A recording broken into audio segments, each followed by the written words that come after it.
The anglers come from all sorts of backgrounds: marine biologist, professional guide, radiologist, and rookie.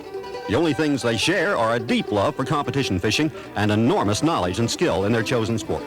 If your dream is strong and your passion and persistence even stronger, almost anyone can make a run at a career in professional bass fishing. The first step for many begins with the Bass Federation Nation. The Bass Federation Nation is our grassroots sport organization. And that's what the Federation is. This is Bryan Kerchal.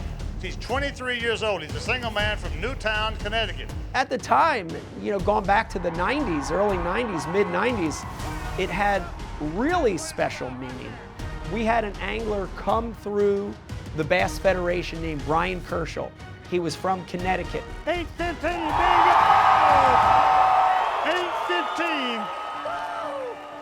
Bryan came into the sport from the Federation open-minded, and he had had some negative results, but he didn't let those negative results, tell him that he couldn't be the best.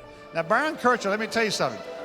This is the only man in history to ever qualify for the Bassmaster Classic on 2 consecutive years.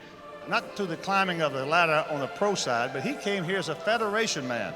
He works in a get-and-go sort of a short order restaurant, and he qualified for this classic last year by way of the Federation, and again set the record by qualifying once again.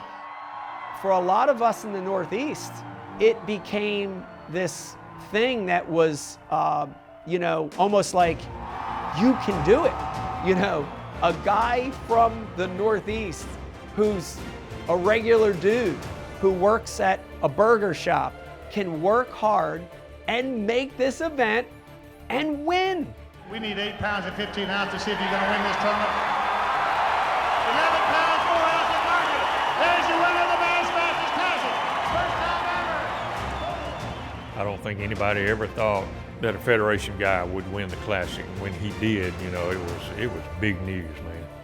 When Kerchal won, that changed a lot of us in the Northeast, because up to that point, Federation anglers at the Classic were like token anglers. Like, hey, we're going to give these guys a stage for a few days because they support our program, they work hard. But when Kerchal won, it changed all that. And it became possible. Like, it was real.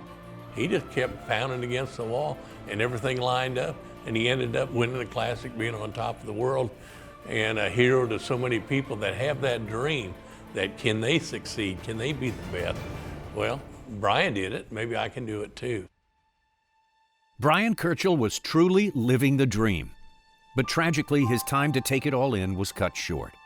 4.5 months after winning the Bassmaster Classic, he lost his life in the crash of a commuter airline flight. I'll never forget walking into the office that day, several months later, when he had lost his life in the plane crash early that morning. It was a somber, somber place because he meant so much to bass and to the bass fishing world. It shocked all of us. He was such a nice young man, and his dream came true and died that same year. It was just heartbreaking for all the pro fishermen. We all have our dreams, and he had his, but he didn't get to live long enough to see the whole picture. Bryan Kerchal's story will never be forgotten. And after more than 50 years of the Bassmaster Classic, he remains as the only amateur winner of the title.